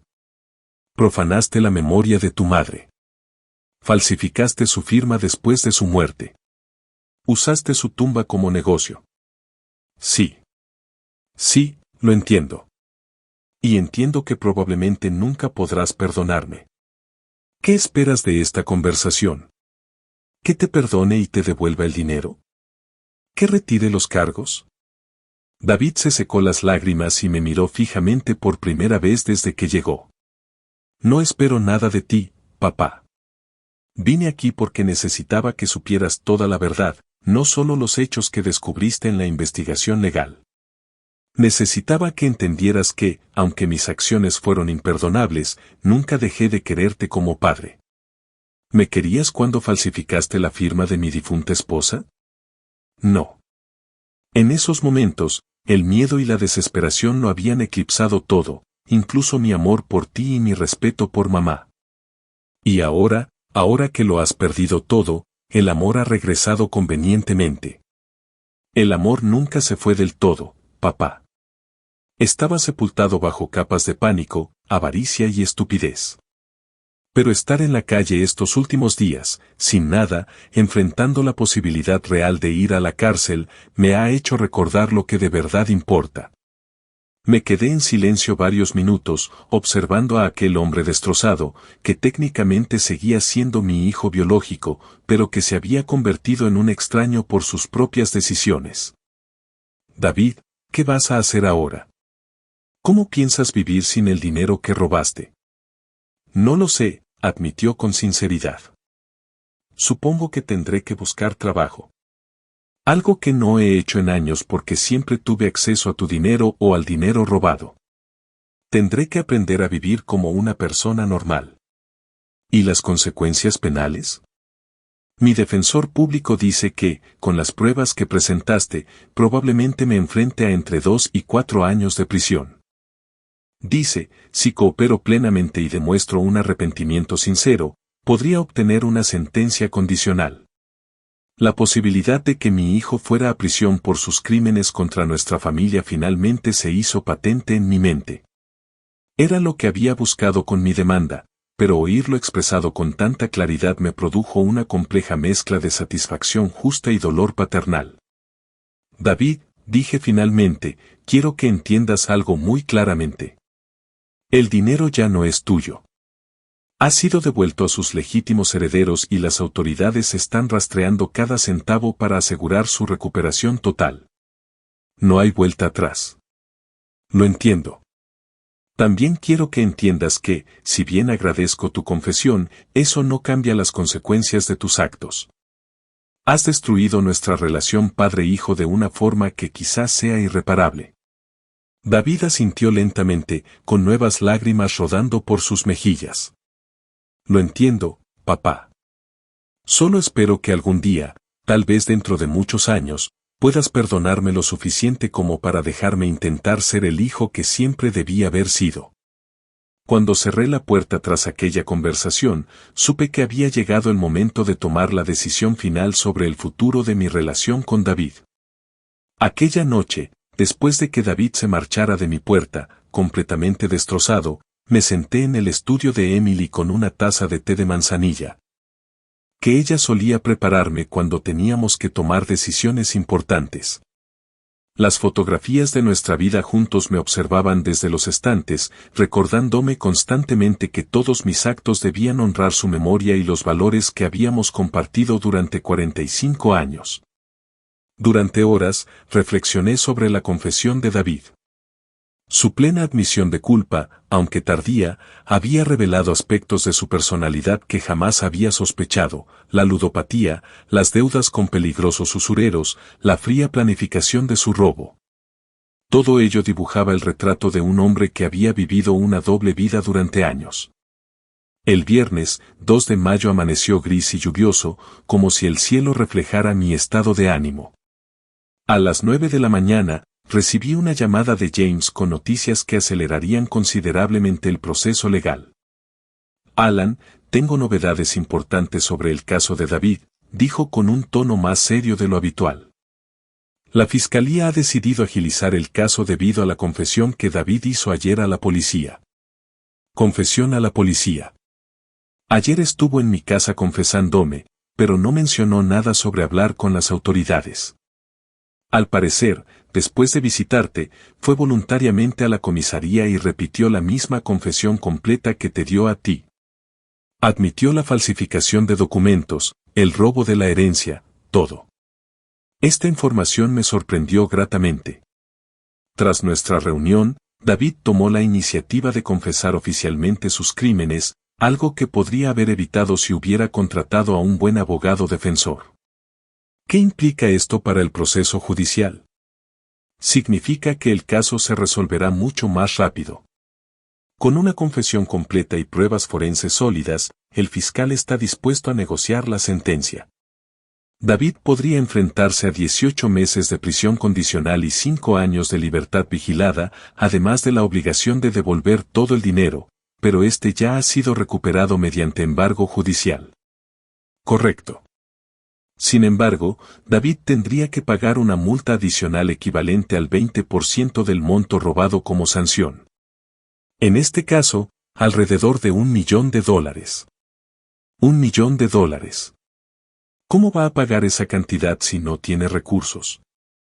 Tendrá que trabajar y destinar una parte de sus ingresos durante años para saldar esa deuda con el Estado. Es parte de la rehabilitación del sistema judicial. Esa tarde, mientras organizaba todos los documentos relacionados con la recuperación del patrimonio de Emily, recibí una visita inesperada. Raymond Hill, el hermano menor de Emily, llamó a mi puerta con una expresión grave que reconocí de inmediato. Alan, dijo después de que lo invité a pasar, tenemos que hablar de David y de lo que va a hacer de él ahora. Raymond tenía 61 años y había sido muy cercano a Emily toda su vida. Como maestro jubilado, siempre había tenido una perspectiva equilibrada sobre los asuntos familiares, y su opinión había influido en muchas decisiones importantes que Emily y yo habíamos tomado a lo largo de los años. ¿Qué te preocupa, Raymond? He estado reflexionando sobre toda esta situación desde que me enviaste la documentación sobre lo que hizo David como hermano de Emily. Me indigna profundamente la profanación de su memoria. Pero como tío de David, también me preocupa lo que le sucederá. David tendrá que afrontar las consecuencias de sus actos. Es lo que Emily habría querido. Estoy completamente de acuerdo contigo. Pero también creo que Emily habría querido que le diéramos una oportunidad para redimirse, siempre y cuando fuera sincera y requiriera un verdadero sacrificio por su parte. Las palabras de Raymond me impactaron profundamente porque reflejaban con exactitud el tipo de dilema moral que Emily y yo solíamos discutir. Ella siempre había creído en las segundas oportunidades, pero solo para quienes demostraban un cambio auténtico con hechos, no solo con palabras. ¿Qué propones exactamente? No propongo que le devuelvas el dinero ni que retires los cargos. Propongo que, una vez que cumpla su condena y demuestre un cambio real durante al menos 2 años, consideres la posibilidad de restablecer una relación mínima con él. Raymond, David falsificó la firma de tu difunta hermana, me robó millones y deseó que muriera de hambre. Lo sé, y esas acciones son imperdonables. Pero también sé que Emily amaba profundamente a David y que quedaría devastada si supiera que sus actos criminales resultaron en la destrucción definitiva de su familia. Pasamos las siguientes 2 horas analizando todos los aspectos de la situación. Raymond no defendió las acciones de David, ni minimizó la gravedad de sus delitos, pero sí argumentó que el castigo máximo y la posible rehabilitación deberían abrir la puerta a una eventual reconciliación, aunque limitada. El sábado, 3 de mayo recibí una llamada que cambiaría mi perspectiva sobre las posibilidades de redención de David. El director de un centro de rehabilitación para ludópatas en las afueras de Chicago me llamó, señor Miller, mi nombre es Charles Vaughan, director del Centro de Recuperación Summit. Su hijo David se presentó aquí voluntariamente ayer, solicitando su ingreso a nuestro programa residencial de rehabilitación. Programa residencial. Sí, es un tratamiento intensivo de 6 meses para personas con ludopatía severa. David nos explicó su situación legal y financiera en detalle y solicitó específicamente el programa más riguroso que ofrecemos, así como la manera de costearlo si carece de recursos. Precisamente por eso lo llamo. David nos pidió que nos pusiéramos en contacto con usted para preguntarle si estaría dispuesto a cubrir el costo del tratamiento. El programa completo cuesta 12,000 pesos. Esta solicitud me colocó en una posición sumamente delicada. David me estaba pidiendo indirectamente que financiara su rehabilitación, lo cual podría interpretarse como una forma más de manipularme para obtener dinero. Pero también podría ser una prueba fehaciente de que reconoció su problema y quiso solucionarlo antes de que destruyera por completo su vida. Señor Vaughan, necesito pensar en esta solicitud. ¿Podría darme algunos detalles sobre en qué consiste exactamente este programa? Por supuesto. Es un programa residencial donde los pacientes viven en nuestras instalaciones durante 6 meses. Incluye terapia individual diaria, terapia grupal, educación financiera, rehabilitación laboral y seguimiento psiquiátrico. También incluye terapia familiar para reconstruir las relaciones dañadas por la adicción. Terapia familiar. Sí, trabajamos con los familiares que se han visto afectados por las acciones del adicto. En el caso de David, mencionó específicamente que quería incluir sesiones donde pudiera trabajar en la reparación del daño que les había causado.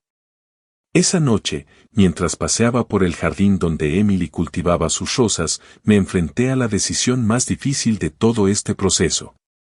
¿Debía darle a David la oportunidad de demostrar que su arrepentimiento era sincero financiando su rehabilitación? ¿O sería esto solo otra forma de manipulación, una manera de sacarme dinero usando la culpa y la esperanza como herramientas? El domingo, 4 de mayo, después de una noche casi en vela, tomé una decisión que definiría el futuro de mi relación con David. Llamé al centro de rehabilitación y hablé directamente con Charles Vaughan. Señor Vaughan, estoy dispuesto para financiar el tratamiento de David bajo ciertas condiciones muy específicas.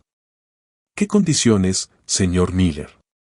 Primera condición, David debe completar el programa completo de 6 meses sin abandonarlo voluntariamente. Si lo abandona antes de terminarlo, no volverá a recibir ayuda de mi parte. Entendido. Segunda condición. Durante esos 6 meses, David no podrá contactarme ni directa ni indirectamente. Ni llamadas, ni cartas, ni mensajes a través de terceros. Quiero que su rehabilitación sea completamente independiente de cualquier esperanza de reconciliación conmigo. Es una condición muy estricta. Tercera condición, al finalizar el programa, me entregarás un informe completo sobre su progreso, su verdadero compromiso con el cambio y su probabilidad real de una rehabilitación exitosa. Solo entonces consideraré la posibilidad de una comunicación muy limitada. Y si completa satisfactoriamente el programa, si demuestra un cambio genuino durante 6 meses sin contacto conmigo, y si su evaluación profesional sugiere una rehabilitación real. Consideraré permitir una única conversación para determinar si existe alguna base para una relación futura muy limitada. Señor Miller. Son condiciones muy difíciles, pero creo que podrían ser justo lo que David necesita para demostrar que su arrepentimiento es auténtico. Al colgar el teléfono, supe que había tomado una decisión que Emily habría aprobado. No le estaba dando a David una segunda oportunidad gratis. Le estaba dando la oportunidad de ganársela mediante el esfuerzo, el sacrificio personal y un cambio tangible. Si fracasaba, confirmaría su irremediable capacidad de manipulación y perdería toda posibilidad de reconciliación. Si tenía éxito, abriría la puerta a una relación muy limitada y condicionada, basada en la justicia y la compasión. El destino de nuestra relación padre-hijo estaba ahora completamente en manos de David. Los siguientes 18 meses transcurrieron en absoluto silencio entre David y yo, tal como había estipulado en las condiciones para financiar su rehabilitación. Durante ese periodo, mi vida adoptó una rutina completamente distinta, marcada por la ausencia de Emily y David, las dos personas que habían marcado mi existencia durante décadas. En julio de 2024, recibí la notificación oficial de que David había sido condenado a 18 meses de prisión condicional y 5 años de libertad vigilada, tal como James había predicho. La sentencia incluía la obligación de pagar una multa de $1 millón al Estado, que se descontaría de sus futuros ingresos laborales durante los próximos 15 años. Durante esos meses de silencio, establecí rutinas que me ayudaron a reconstruir mi identidad como hombre independiente. Empecé a tomar clases de pintura los martes por la mañana, algo que Emily siempre había querido que probara. Me uní a un club de lectura los jueves por la tarde, donde comentábamos novelas clásicas estadounidenses. Los sábados por la mañana, fui voluntaria en un comedor social de Chicago Charities. En septiembre, recibí informes mensuales del Centro de Rehabilitación sobre el progreso de David, tal como habíamos acordado. Charles Vaughan me enviaba resúmenes profesionales que documentaban la evolución de mi hijo sin revelar detalles personales que pudieran dar lugar a manipulación emocional. Septiembre de 2024. El paciente ha completado su primer mes sin incidentes. Participa activamente en terapias individuales y grupales. Ha comenzado cursos de educación financiera y control de impulsos. Octubre de 2024. El paciente muestra un progreso significativo en el reconocimiento de patrones destructivos. Ha comenzado a trabajar en la comunidad dentro del centro. No se han registrado intentos de contacto externo no autorizado. Noviembre de 2024. El paciente ha obtenido la certificación en carpintería básica como parte de su rehabilitación laboral. Sigue demostrando un compromiso genuino con el proceso. Las evaluaciones psicológicas muestran una reducción significativa de las conductas compulsivas.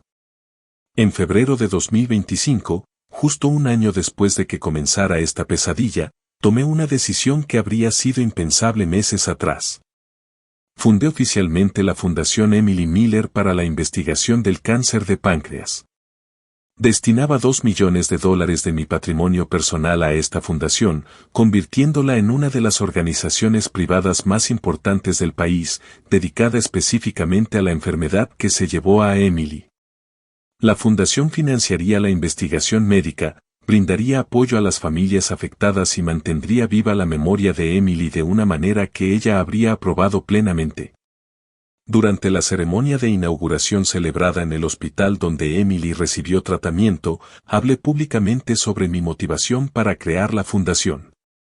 Mi esposa, Emily Miller, luchó contra el cáncer de páncreas con una dignidad y un valor que me inspiraron durante sus últimos meses.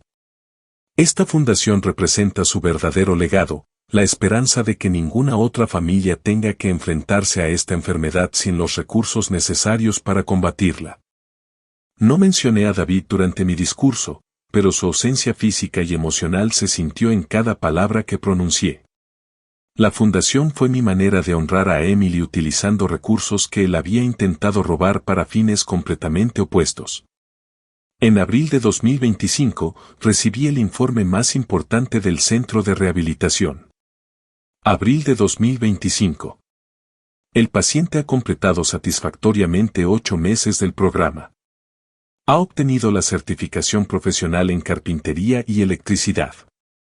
Ha comenzado a trabajar remuneradamente en el centro, destinando el 50% de sus ingresos al Fondo Estatal para el pago de multas. Las evaluaciones psiquiátricas confirman la ausencia total de ludopatía. Recomendamos considerar la fase final del programa. En mayo, 2 días antes del aniversario de mi primer encuentro con David, recibí una llamada de Charles Vaughan que llevaba meses esperando. Señor Miller, David ha completado oficialmente el programa residencial de 6 meses. Ha cumplido con todos los requisitos y ha demostrado una transformación genuina y sostenible. ¿Cuál es su evaluación profesional sobre la probabilidad de que mantenga estos cambios?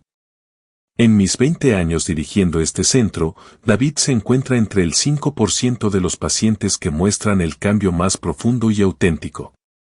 Su compromiso se ha mantenido firme durante 6 meses. Ha desarrollado habilidades laborales reales y ha trabajado arduamente en temas de responsabilidad familiar. ¿Me ha comentado si espera reconciliarse conmigo? Ese es uno de los aspectos más admirables de su proceso. Nunca ha expresado expectativas de perdón ni de reconciliación.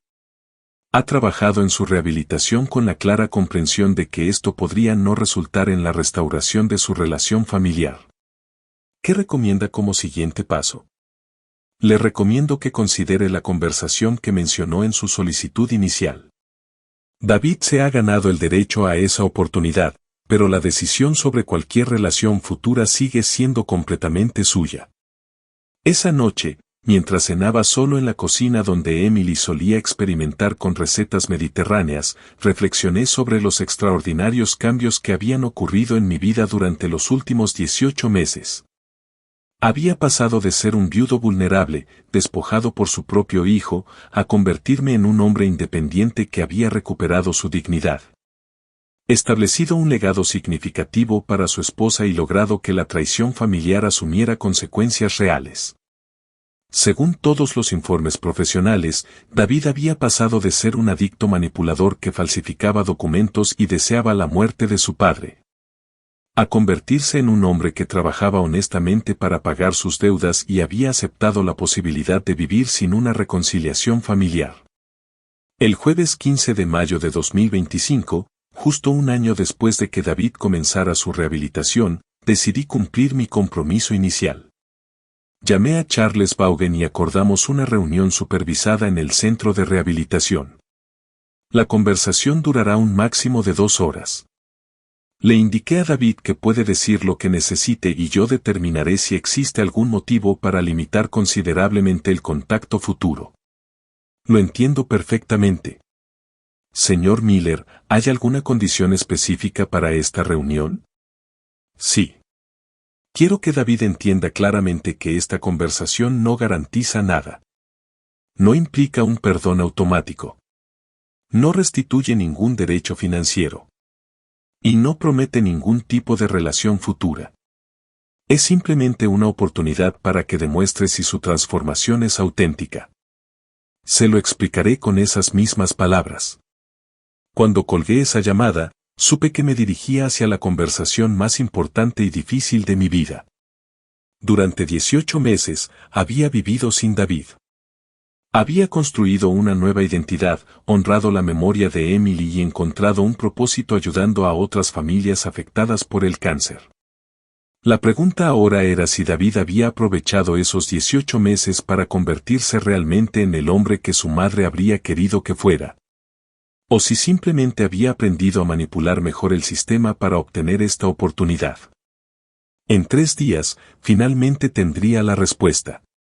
El lunes 18 de mayo de 2025, a las 10 en punto, llegué al Centro de Recuperación Summit para la conversación que determinaría si David había experimentado una verdadera transformación o si simplemente había perfeccionado sus habilidades manipuladoras durante los 18 meses de rehabilitación forzada.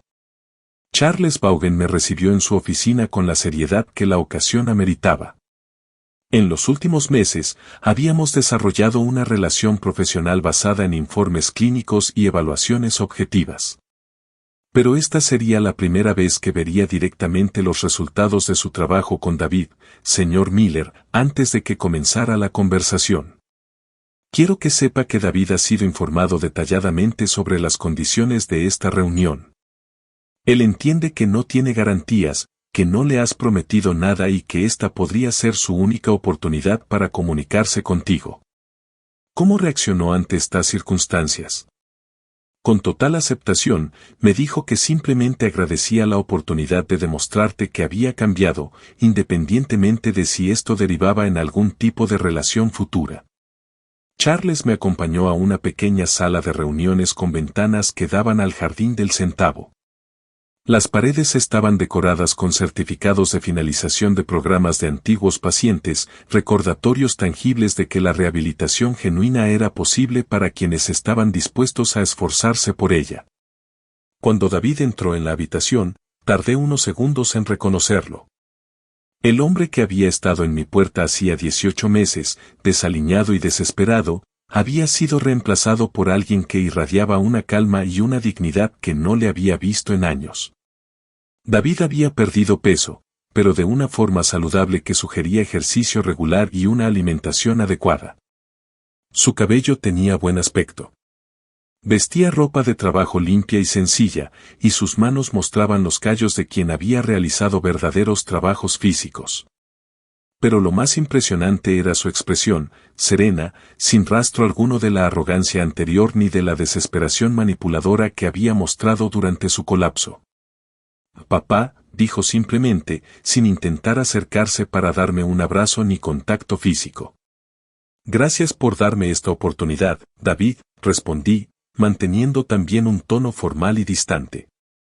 Tienes 2 horas para demostrarme si tu transformación es auténtica o si simplemente has aprendido a fingir.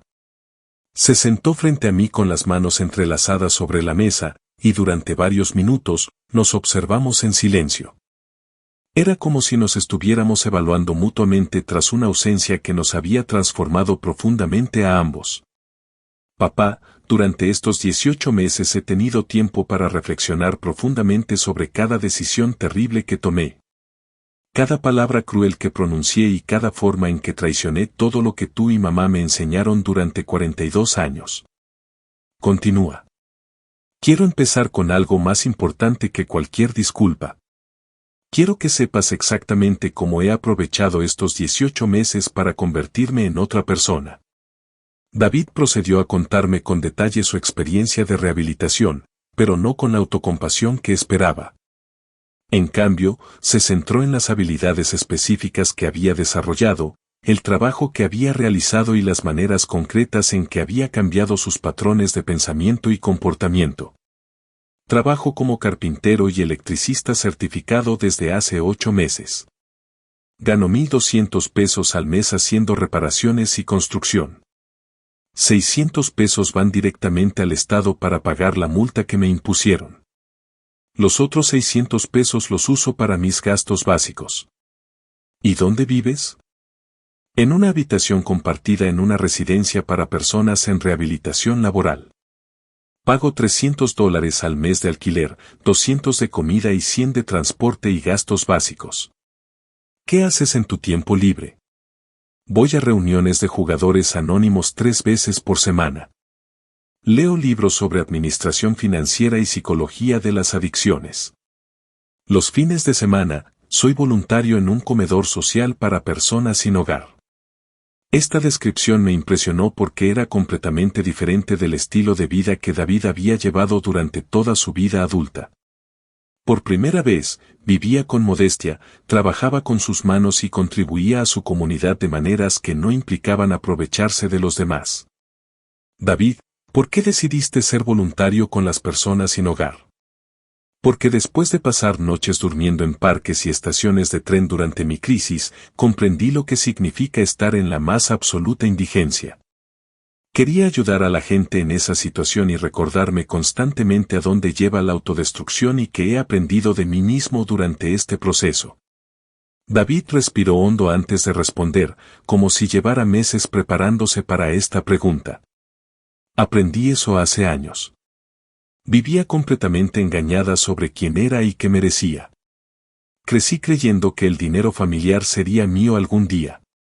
Por eso, nunca desarrollé habilidades reales ni una verdadera ética de trabajo.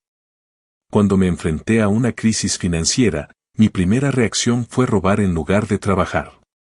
Y ahora entiendo que cada dólar que gano trabajando vale más que todos los millones que robé, porque proviene de mi propio esfuerzo y contribución legítima. Por primera vez en mi vida, me siento orgulloso de cómo genero mis ingresos. Durante las siguientes 2 horas, David demostró un nivel de autorreflexión y cambio de comportamiento que superó mis expectativas más optimistas. No intentó minimizar sus delitos ni excusar sus acciones pasadas. En cambio, demostró comprender plenamente cómo sus decisiones me habían afectado no solo a mí, sino también a la memoria de Emily y al concepto mismo de confianza familiar. Papá, hay algo concreto que necesito contarte sobre mamá. ¿Qué? Durante la terapia, trabajé mucho para comprender cómo mis acciones mancillaron su memoria. Falsificar su firma no fue solo robarte. Fue una violación de todo lo que ella representaba. Mamá valoraba la honestidad por encima de todo, y yo convertí su muerte en una oportunidad para cometer el acto más deshonesto de mi vida. Sus palabras demostraron una comprensión de las dimensiones morales de sus crímenes que había estado ausente durante todas nuestras conversaciones anteriores. ¿Y qué has hecho para honrar su memoria durante tu rehabilitación? Cada mes, dono $50 de mi sueldo a la Fundación Emily Miller que tú creaste. Es todo lo que puedo permitirme con mi presupuesto actual, pero quiero contribuir de alguna manera a preservar su legado de forma positiva. Esta revelación me sorprendió por completo. David había estado siguiendo las actividades de la fundación y había encontrado una forma de contribuir sin contactarme directamente, respetando así nuestro acuerdo de no comunicación. David, ¿qué esperas de esta conversación? ¿Qué tipo de relación crees que podríamos tener en el futuro? No espero nada. Papá, si después de esta conversación decides que prefieres no volver a tener contacto conmigo, lo respetaré completamente. Has demostrado más paciencia y justicia de la que merecía al darme esta oportunidad. Pero ¿qué es lo que usted esperaría idealmente? Idealmente, me gustaría tener la posibilidad de comunicarme con usted de forma muy limitada, quizá una vez al año, no para restablecer una relación padre-hijo plena, pues entiendo que esa confianza se rompe para siempre, sino para que pueda comprobar que sigo viviendo con honor. Al cabo de 2 horas, Charles Vaughan regresó para dar por finalizada la reunión. David se puso de pie, me miró fijamente a los ojos por última vez y dijo algo que me marcaría durante meses. Papá, independientemente de lo que decidas, quiero que sepas que estos 18 meses me han enseñado a ser el hombre que mamá hubiera querido que fuera si no volvemos a vernos. Al menos moriré sabiendo que finalmente honré su memoria con mis acciones en lugar de profanarla. Cuando salí del centro de rehabilitación esa tarde, supe que había presenciado una verdadera transformación. David había demostrado no solo un arrepentimiento sincero, sino también un cambio de comportamiento duradero y una contribución positiva a la sociedad.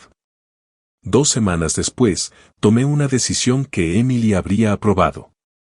Le envié una carta a David permitiéndole una comunicación limitada cada 6 meses, con la condición de que continuara con su rehabilitación y su trabajo honesto. No fue un perdón total ni la restauración de nuestra relación padre-hijo.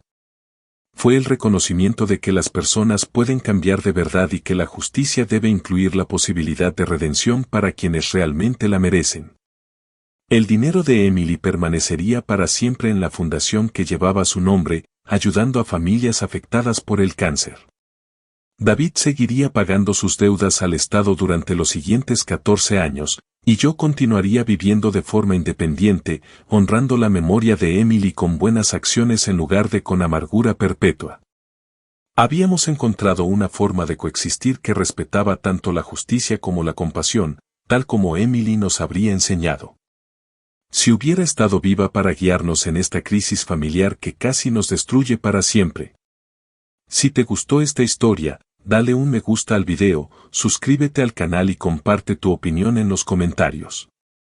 Para escuchar la siguiente historia, haz clic en el recuadro de la izquierda. Gracias por ver el video.